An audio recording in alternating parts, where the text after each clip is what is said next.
So in last class we have studied about AP. Start किया था हमने, देखिए क्या किया था हमने लास्ट टाइम पर।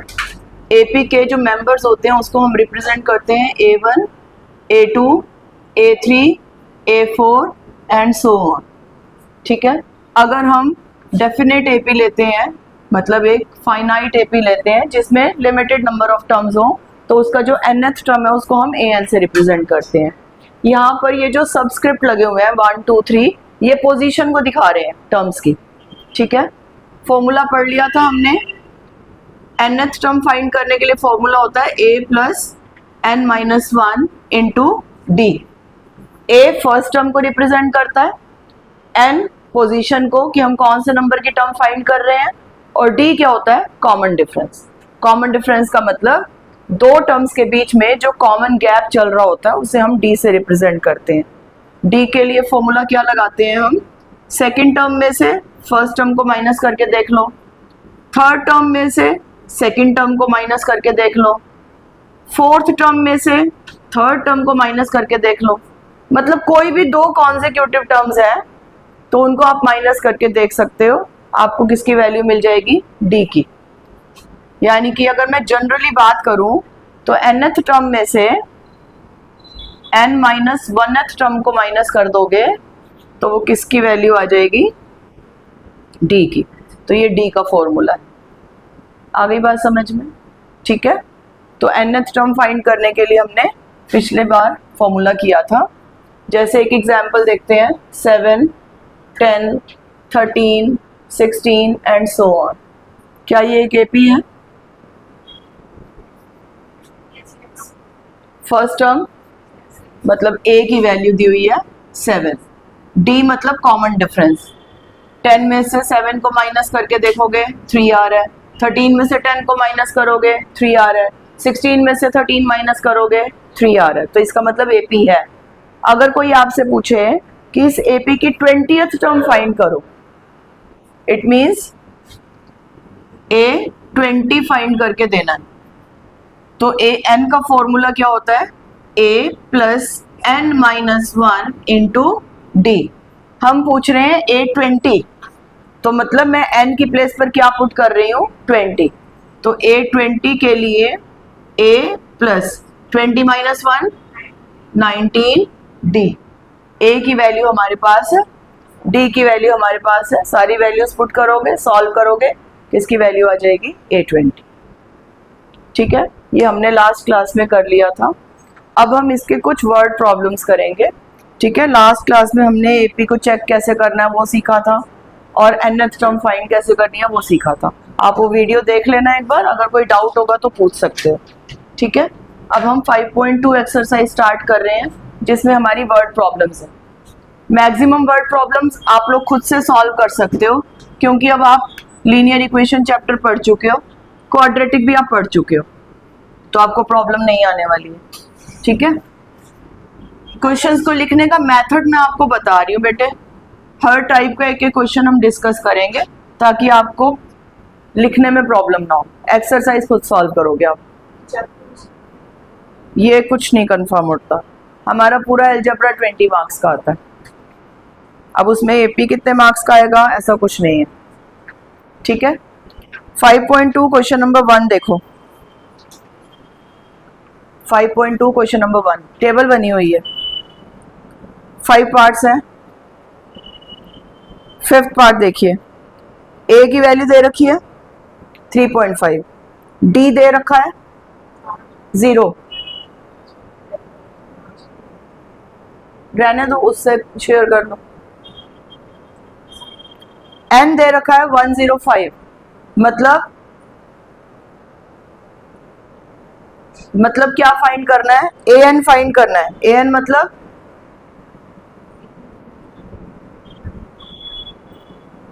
क्या फाइंड करने को बोल रहे हैं, 105th टर्म बोल रहे हैं फाइंड करने को। तो 105th टर्म मतलब A105 formula a plus n minus 1, मतलब n माइनस 1 करेंगे तो कितना आएगा, 104।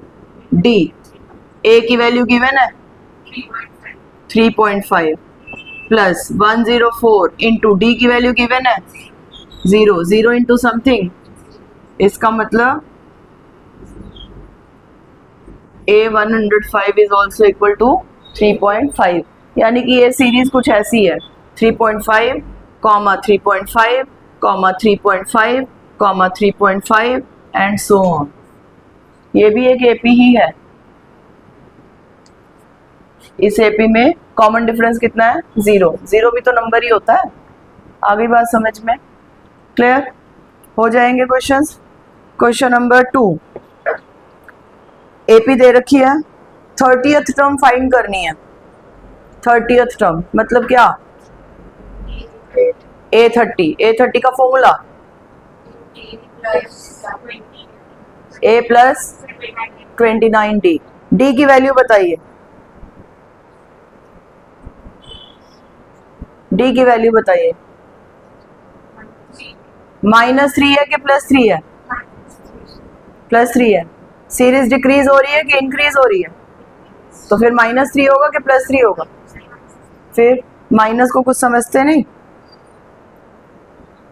Next part, find the 11th term of AP. हो जाएगी। 11th टर्म मतलब क्या फाइंड करना है? A प्लस 10D मतलब A11 फाइंड करना है। क्वेश्चन नंबर 3 देखिए, वर्ड प्रॉब्लम भी बना सकते हैं इस क्वेश्चन की और वैसे भी। लिख लो क्वेश्चन, लिखो। Second term of an AP, second term of an AP is 38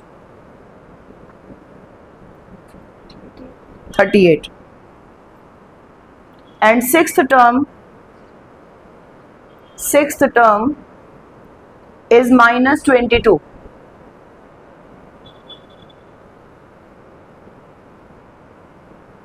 लिख लिया? Form an AP, form an AP.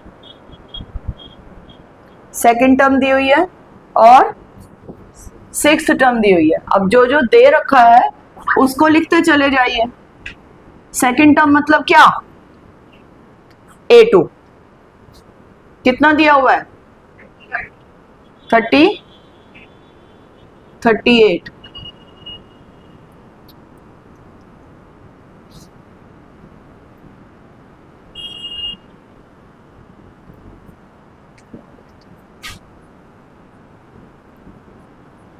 A2 का फॉर्मूला ओपन करोगे तो A plus D is equal to, let it be equation number 1। अब क्या दे रखा है,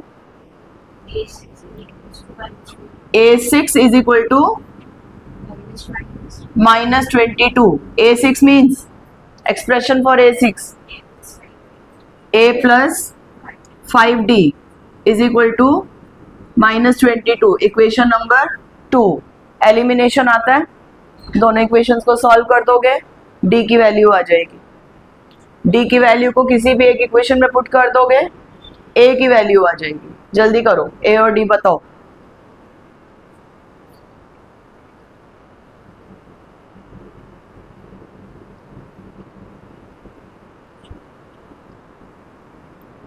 A और D बताओ, कैलकुलेशन ठीक से करना। D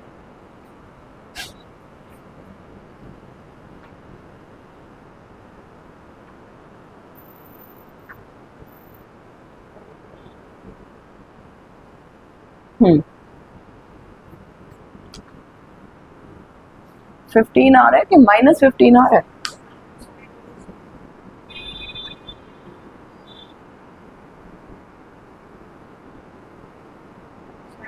फिर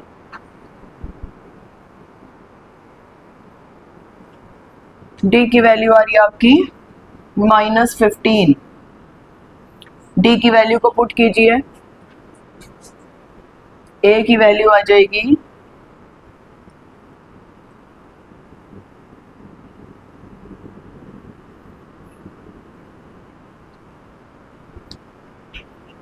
53। अब किसी भी एपी का ए पता हो, डी पता हो, तो आप जितनी चाहे उतनी टर्म्स लिख सकते हो। A1 पता चल गया, A2 ऑलरेडी दिया हुआ है, A3 फाइंड करोगे, क्या फॉर्मूला लगेगा A3 के लिए? A प्लस 2D, A भी पता है, D भी पता है। A4 फाइंड करोगे, A plus 3D, A5 find करोगे, A प्लस 4D। तो जो भी कुछ पूछे उसका एक्सप्रेशन बनाइए, A और D की वैल्यूज पुट कीजिए और सॉल्व कर दीजिए। आ गया समझ में? नेक्स्ट लिखो। ये हमने क्वेश्चन 3 का लास्ट पार्ट किया था, बट आप जब करोगे तो खुद से करना सारे क्वेश्चंस, ठीक है? नेक्स्ट लिखिए, क्वेश्चन 4 करा रही हूँ, ऐसे ही क्वेश्चन अपने आप सर्च करना। और question 4, which term of AP, question जरूर लिखा करो, ये मत देखा करो कि बुक में लिखे हुए हैं। Which term of AP 3, 8, 13 and so on will be 78. Which term of this AP will be 78? ठीक है? ऐसे ही ये क्वेश्चन और भी आता है, उसमें लैंग्वेज थोड़ी सी चेंज हो जाती है। Check if 78 is the term of this AP और नॉट। ऐसा भी आ सकता है क्वेश्चन कि 78 को चेक करिए कि ये एपी की टर्म है या फिर नहीं है, ठीक है? अब हमें नहीं मालूम है कि इस एपी में 78 आएगा या नहीं आएगा, और अगर आएगा तो कौन सी पोजीशन पर आएगा। तो हम ये मान लेते हैं कि nth पोजीशन पर क्या आ रहा है, 78। लिखिए, let nth term of AP, nth term of AP is 78। जब मैं बोलती हूँ nth टर्म तो आप उसको an लिखा करो। बेटा हैबिट डालो, मैथ्स में कैसे डिक्टेशंस लिए जाते हैं, ऐसे मैं कुछ भी बोलूंगी आप वैसा का वैसा लिखते जाओगे, ठीक है? Let an is equal to 78। AP क्या दे रखी है,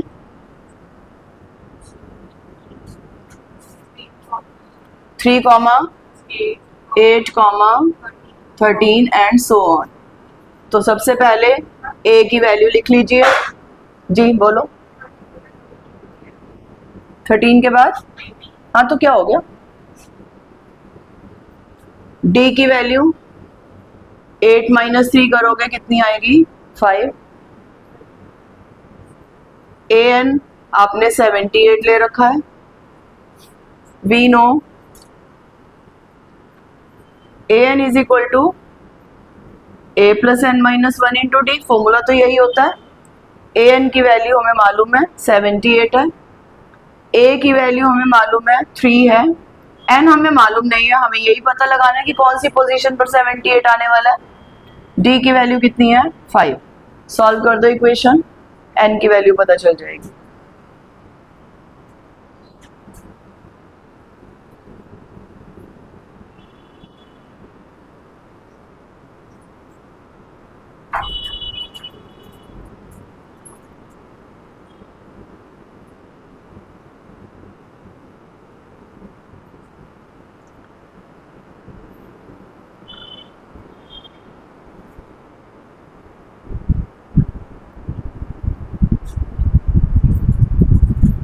सिक्सटीन्थ टर्म आ गई,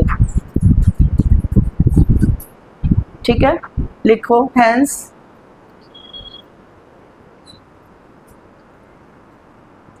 थ्री को ले जाओ बेटा उधर, 3 कहाँ गया, ये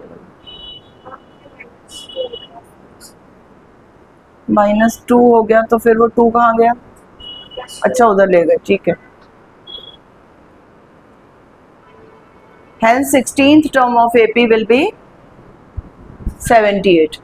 अब देखिए, अगर हमसे पूछा जाए कि क्या 78 इसमें आएगा या नहीं आएगा, n की वैल्यू आप जब सॉल्व कर रहे हो, कभी ऐसा हो सकता है कि n की वैल्यू 0 आ जाए, ऐसा हो सकता है कि n की वैल्यू 15/2 ऐसा कुछ आ जाए, फ्रैक्शन में आंसर आ जाए, या n की वैल्यू कभी नेगेटिव आ जाए। अगर ये तीनों में से कोई भी केस आ गया तो इसका मतलब कि वो एपी में कभी भी टर्म अपीयर नहीं होगी, क्योंकि n की वैल्यू एक नेचुरल नंबर हो सकती है। पोजीशन तो हमेशा नेचुरल ही होगी ना, 1 से स्टार्ट होती है पोजीशन, तो हमेशा फर्स्ट से ही स्टार्ट होती है ना। 0th पोजीशन होती है क्या कोई? नहीं होती है। तो n की वैल्यू हमेशा क्या होनी चाहिए? नेचुरल नंबर होनी चाहिए। अगर मान लो यहाँ पे सॉल्व करते समय n की वैल्यू 16/7 कुछ ऐसी आ जाए, तो इसका मतलब n नेचुरल नहीं है, तो 78 will never come in this AP. ऐसा लिख के क्वेश्चन को छोड़ दोगे। समझ में आया? लिखो एक ऐसा question, check if -150, check if -150 is a term of AP, is a term of AP 11, 8, 5 and so on, so on। Check करना है -150 इसमें टर्म है या नहीं है। तो स्टार्टिंग कैसे करोगे? हाँ, पहले इसको nth टर्म लेट कर लोगे।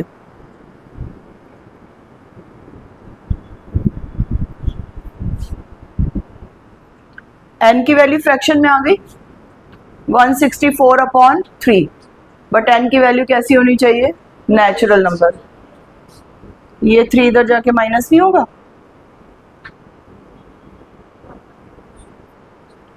ठीक है, ठीक है, because n is not natural, because n is not natural, therefore -150 is not the term of this AP। मतलब इस AP में -150 कहीं आएगा ही नहीं।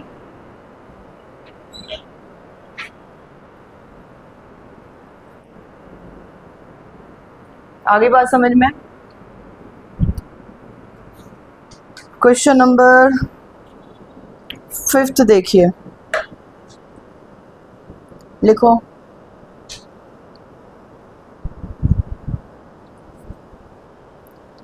हाउ मेनी टर्म्स, लिखो लिखो क्वेश्चन लिखो, how many terms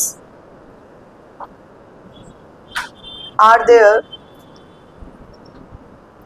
in AP, how many terms are there in AP 7, 13, 19 up to 205, up to 205। ठीक है, 7 से स्टार्ट हो रही है ये AP, कितने डिफरेंस पर चल रही है? 6 के गैप पर चल रही है, और कहाँ जाकर के खत्म हो रही है? 205 तक। तो आपको ये बताना है 7 से स्टार्ट होकर 205 तक टोटल कितने नंबर ऑफ टर्म्स हैं। समझ में आया? तो क्या फाइंड करना है इस क्वेश्चन में? हाँ जी, an फाइंड करना है।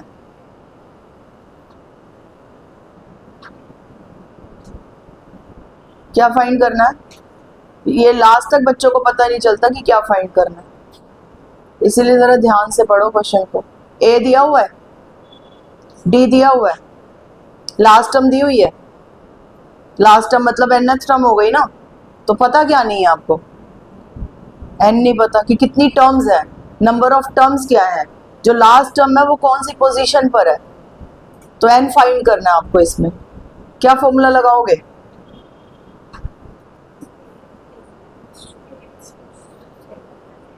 an is equal to a plus n minus 1 into d. n की वैल्यू आ जाएगी, करो फटाफट, जल्दी करो।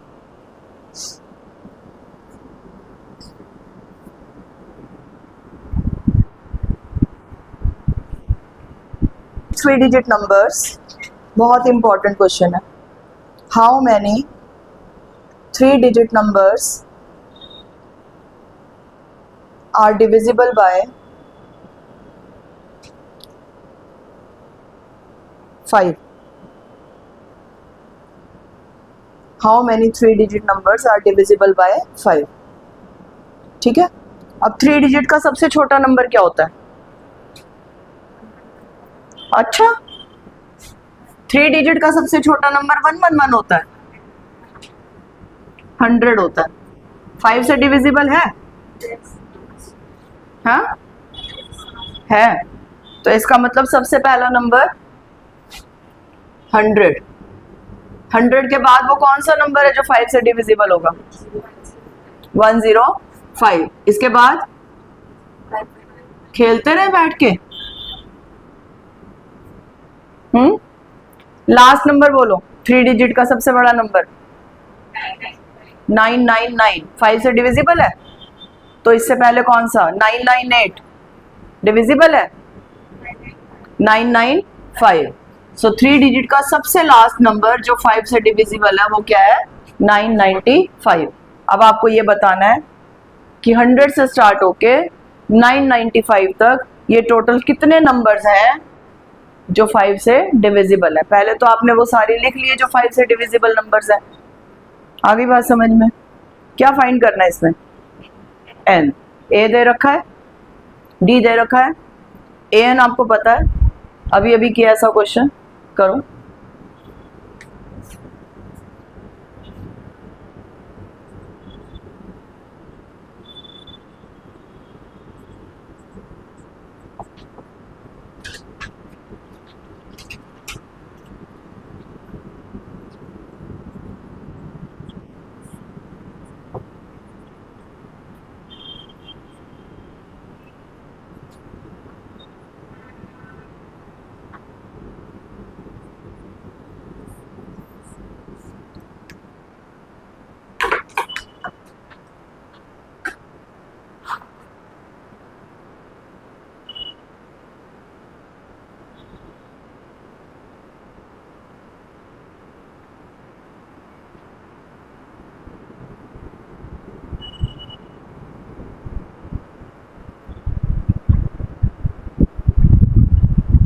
ठीक है, सो 100 से लेकर के 995 तक 3 डिजिट्स के ऐसे 180 नंबर्स हैं जो 5 से डिविजिबल है। अब ऐसे क्वेश्चंस प्रोबेबिलिटी के साथ जुड़ जाते हैं। कैसे जुड़ते हैं प्रोबेबिलिटी के साथ? आपको बोला जाएगा कि एक बॉक्स है, उसके अंदर 3 डिजिट के सारे नंबर्स को स्लिप बना करके डाल दिया गया। What is the probability that the number that come out is a multiple of 5? तो पहले तो ये बताओ 3 डिजिट के टोटल कितने स्लिप्स बनेंगे?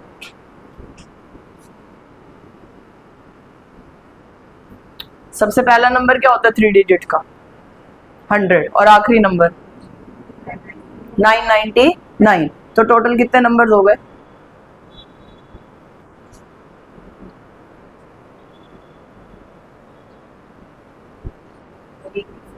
हाँ जी, 100 से लेकर के 999 तक टोटल कितने नंबर्स होते हैं? हैं? ये देखो 10th क्लास। 100 से लेके 999 तक टोटल कितने नंबर्स होते हैं? 895। Very good. ये देखो, ये प्लस माइनस के क्वेश्चंस हैं। वो 5 से डिविजिबल नहीं पूछ रही, मैं टोटल नंबर पूछ रही हूँ। 100 से लेकर 999 तक टोटल कितने नंबर्स होते हैं? हाँ जी, कितने?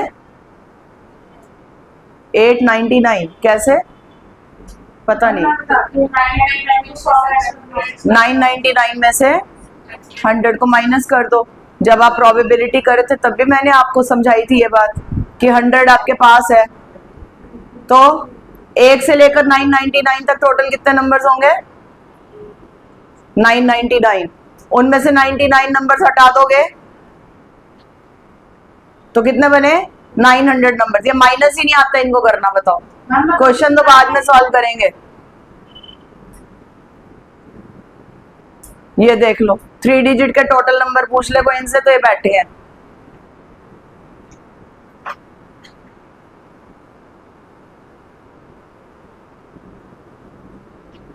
900 नंबर टोटल है, टोटल आउटकम्स। 5 से डिविजिबल कितने हैं? 180। तो probability of getting a number which is multiple of 5 will be 180 upon 900। आ गई बात समझ में? हाँ, एपी पढ़ो तो एपी में भूल जाओ, प्रोबेबिलिटी पढ़ो तो प्रोबेबिलिटी भूल जाओ। अभी किसी दिन लेना होगा तुम्हारा शॉकिंग टेस्ट ऐसे ही। चलो लिखो अगला क्वेश्चन।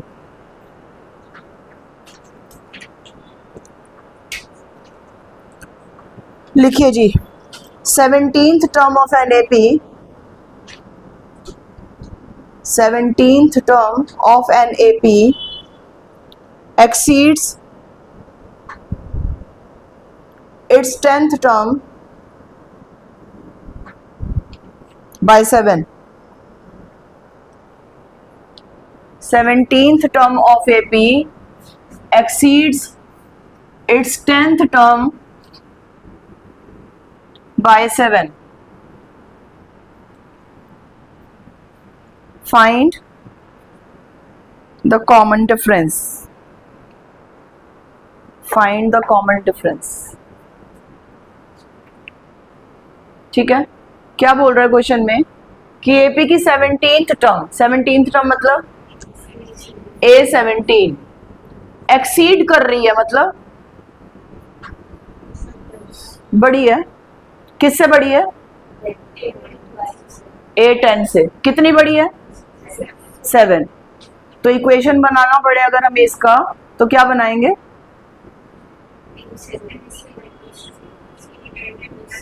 यही बनाएंगे। A17 बड़ी है किससे? A10 से। कितनी बड़ी है? 7। यानी इसमें अगर मैं 7 प्लस कर दूं तो ये इसके इक्वल हो जाएगी। क्या हमें A17 के लिए एक्सप्रेशन आता है लिखना? क्या? A plus 16D। A10 के लिए एक्सप्रेशन लिखना आता है? A plus 9D is equal to, sorry, plus 7। सारी टर्म्स ट्रांसपोज कर दो, A से A कट जाएगा, D की वैल्यू आ जाएगी।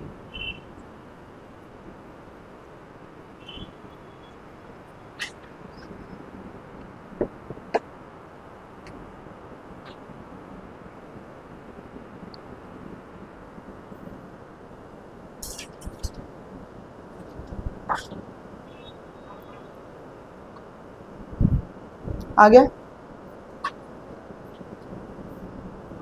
Next, 2 APs, 2 APs have same common difference. ये जो क्वेश्चन मैं अब करा रही हूँ इसको आप एज अ रिजल्ट याद कर लोगे। 2 APs have same common difference if the difference between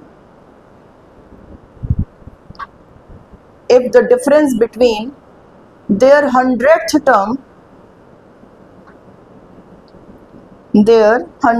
term is 100, find the difference between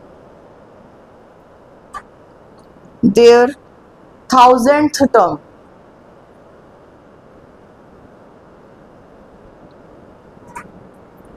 1 marker के लिए रिजल्ट याद करेंगे और 3 मार्कर के लिए मैं इसको लिखने का प्रोसेस बता रही हूँ, ठीक है? पहले रिजल्ट समझा दूं, एक एग्जाम्पल फ्रेम करके रिजल्ट समझाती हूँ मैं आपको। क्या बोल रहे हैं कि कोई भी 2 एपीज हैं, अलग अलग एपीज हैं, बट उनका कॉमन डिफरेंस सेम है। तो मैं एक एपी ले लेती हूँ, जैसे मैंने ले ली 5, 7, 9, 11 एंड सो ऑन। एक और एपी ले लेते हैं 10, 12, 14, 16 एंड सो ऑन। दोनों एपीज बिल्कुल डिफरेंट है, कोई भी मेंबर सेम नहीं है। हो सकता है कभी सेम? नहीं हो सकता। दोनों का गैप कितना है? 2-2 पे चल रहा है, ठीक है? इनकी जो पहली टर्म है इनका गैप बताओ, दूसरी टर्म का गैप देखो, तीसरी का देखो, चौथी का देखो। जितना पहली टर्म्स के बीच का गैप होगा ना उतना ही हर एक टर्म के बीच का गैप मिलने वाला है, चाहे 100th टर्म का देख लो, 1000th टर्म का देख लो, या किसी का भी देख लो। समझ में आ रही है? तो अब यहां पर आपको क्या बोला हुआ है, 100th टर्म का गैप कितना है 100, तो 1000th का कितना होगा, अरे कितना होगा 100। दोनों की सेकंड टर्म का गैप कितना होगा 100। दोनों की 250th टर्म का गैप कितना होगा, कोई सी भी टर्म पूछ लो, उनका गैप आपस में हमेशा सेम ही रहने वाला है। आगे बात समझ में? अब इस क्वेश्चन को प्रूव कैसे करोगे, ये तो हो गया रिजल्ट की बात। ठीक है, आपको कुछ भी पता चल जाए, एक टर्म के बीच का गैप पता चल जाए, तो आप उसकी हर एक टर्म के बीच का गैप बता सकते हो, क्योंकि वो गैप कभी चेंज होगा ही नहीं पूरी एपी में। ठीक है, चलिए लिखिए, let us consider 2 APs. Let us consider 2 APs, A1, A2, A3, A4, AN, and A1, A2, A3, AN with common difference small d। दोनों में कॉमन डिफरेंस सेम रहेगा।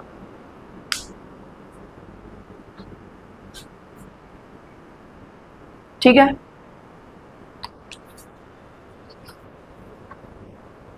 अकॉर्डिंग टू क्वेश्चन हमें बोला गया है कि एक सीरीज की 100th टर्म और दूसरी सीरीज की 100th टर्म का डिफरेंस कितना है 100 है। तो इसको मैं लिख सकती हूँ A1 प्लस 90 और इसको लिख सकती हूँ A1 plus 90 yes, A1 plus 90 minus A1 minus 90 is equal to 100, cancel. तो यहां से हमारे पास A1 minus A1 is equal to क्या आ गया 100।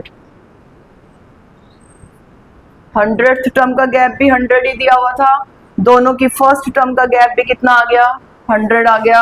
अब हमें फाइंड क्या करना है 1000th का gap. Now A1000 minus A1000 आपको फाइंड करके देना है। A1000 का फॉर्मूला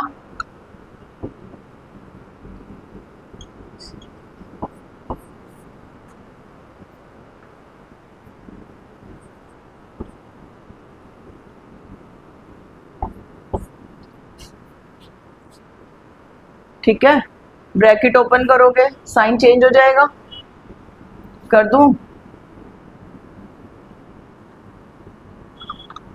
999 से 999 कैंसिल, क्या आंसर आ रहा है A1 माइनस A1। ये तो अभी अभी हमने फाइंड किया था, A1 माइनस A1 की वैल्यू कितनी होती है, समझ में आ गई बात? ठीक है, तो ये सिर्फ क्वेश्चन को लिखने का प्रोसीजर है, अदरवाइज आप इसको एज अ रिजल्ट याद कर लीजिए। 1 मार्कर के लिए आपको इतने लेंथी क्वेश्चंस करने की जरूरत नहीं।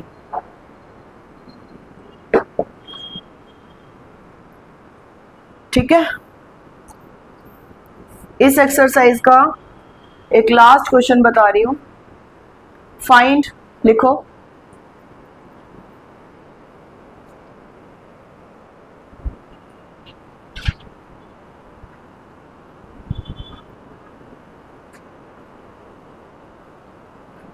Tenth term from and. AP लिखिए 3, 8, 13 अप टू 78। ये कैसे लिख रही है up to,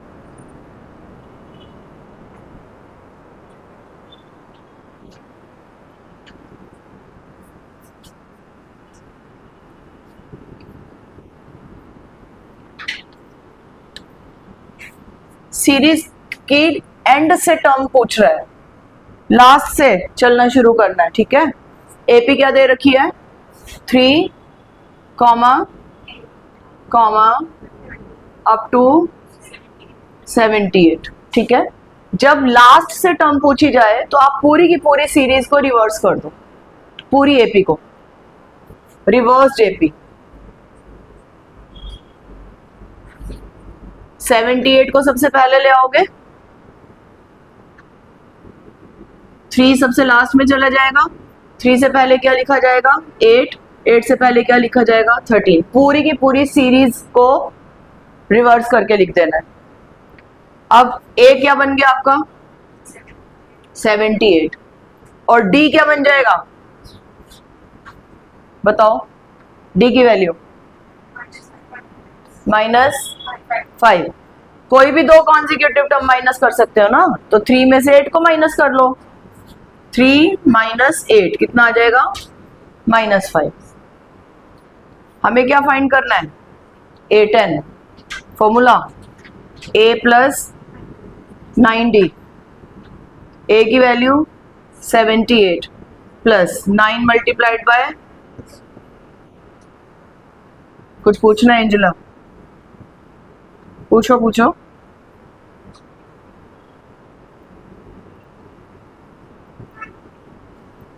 tenth term from end is equal to 33, ठीक है।